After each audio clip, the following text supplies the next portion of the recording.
What would you do with $10,000? When I Googled best things to do with $10,000, I found many investment offers. Invest in real estate, invest in a saving account, invest in mentorship. But come on, don't people in 2019 travel anymore? Well, I want to tell you about two people and what they did with $10,000. This is Karna and this is Near. Two brilliant minds who decided to launch a new venture together several years ago.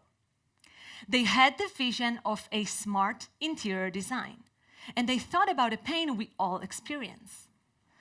Once you move into your new apartment, you start furnishing it. But then you realize that the sofa is too big, the lamp is too high, the colors just don't match. All you wish is for this nightmare to end.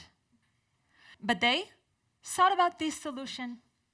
Once you move into your new apartment, you can scan the space and then automatically get ideas for interior designs. Once you choose your favorite design, all the furniture is automatically equipped and shipped directly to your house. And then instead of living the nightmare, you can actually get the place of your dreams. Today, of course, we can find many similar solutions, but back then it was cutting edge. Actually, it was so promising that Karna and Near won the first place in the leading technology entrepreneurship competition in Israel. They got a $10,000 prize and started working on their demo. But they didn't stop there. They began approaching potential customers and shortly received an offer to launch a demonstration of their platform in one of the big construction companies in Israel. However, a few weeks before they were about to launch their demo, Karna and Near split. The team broke up, and the new venture failed. What happened there? According to the Startup Genome Report, it turns out that 90% of all entrepreneurial activities fail prematurely. And another important fact is that 70% of all new ventures are based in teams rather than in solo founders. But you're probably wondering, why teams?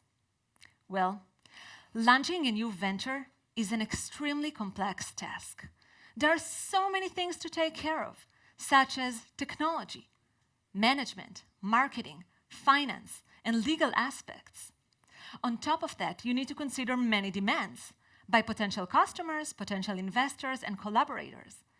And if this is not enough, you need to navigate an extremely uncertain and turbulent arena where challenges and obstacles always emerge.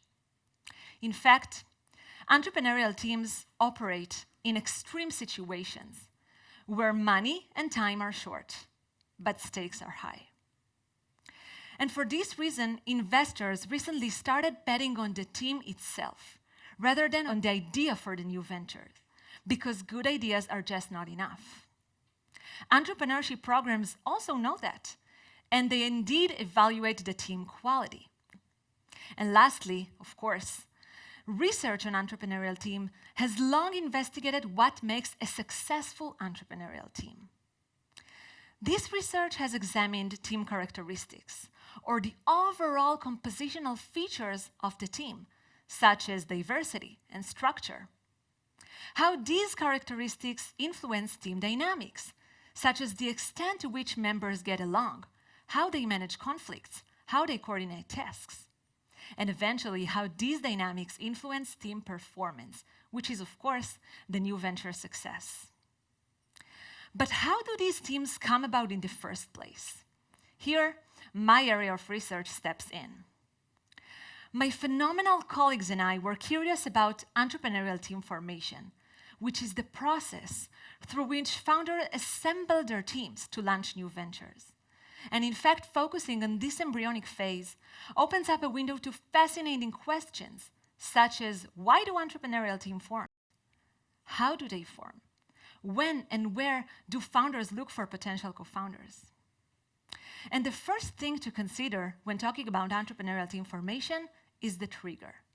What triggers the formation of a new venture?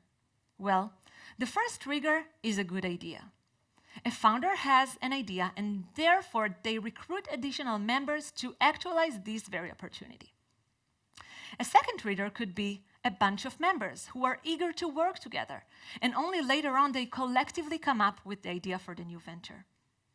Actually, the core question here is what comes first, the idea or the team? But regardless of what comes first, another important thing to consider when talking about team formation is selection.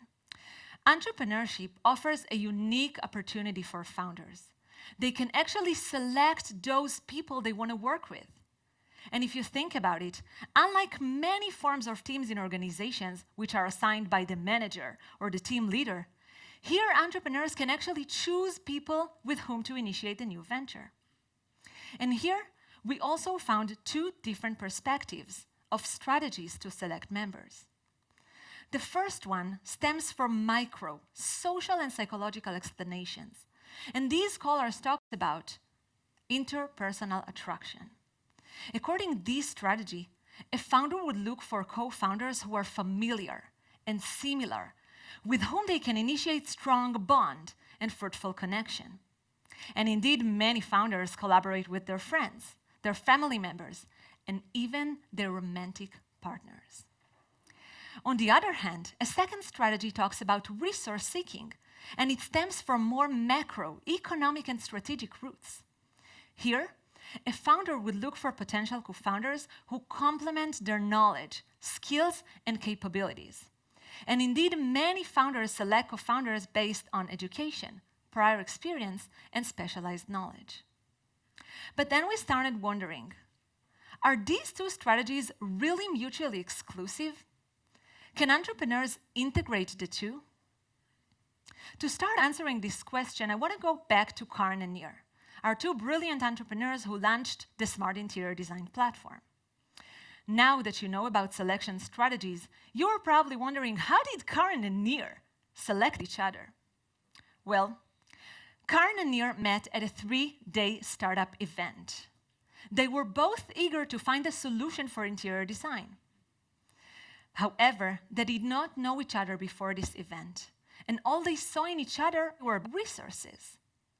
Karen brought her knowledge in design and architecture, and Near was a computer science expert.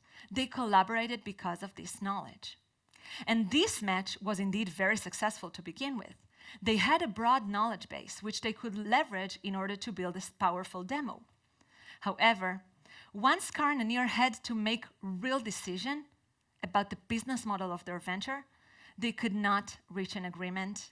And unfortunately, we all know the end of this story. The venture failed. But what if Karna and Near had the strong bond, the trust, that could help them see through this focal disagreement? Well, initial evidence from a handful of studies, including our very own initial results, suggest that combining the two strategies hold promise for entrepreneurial teams. In fact, integrating the two strategies can actually help. But does it mean that if a team started with one strategy alone, this team is about to fail? Maybe. But maybe not. Because the team formation is a dynamic process. It unfolds over time. And it means that even if you start with one strategy alone, you can later on complement it with the second one. Take Karna and Near, for example. They started with a strong resource base. However, they could later on build trust, interpersonal connections between them. On the other hand, if you start with strong friendship, you can later on recruit external experts, accumulate knowledge, and outsource specialized tasks. These sequential shifts between strategies can actually help teams make up for what they lack. So Karna and Near were completely right. Designing a new apartment is a challenging task, but also designing your team. And selecting members to teams is indeed a unique feature of entrepreneurial teams, but it is by no means the only context when we can all choose members to our teams. Think about research teams, innovation teams, project teams. In these contexts, we can all choose the people we want to work with. And perhaps more importantly, We have long taught not to mix business and pleasure, friends and colleagues. These don't go together, but we think that collaborating them is actually beneficial. Not only working with our close friends or people would not harm the team performance, it could actually help. So now that you are aware of the team formation process, the different triggers, selection strategies, and the dynamism of it, who would you select to your new venture? What would you do with $10,000? Thank you.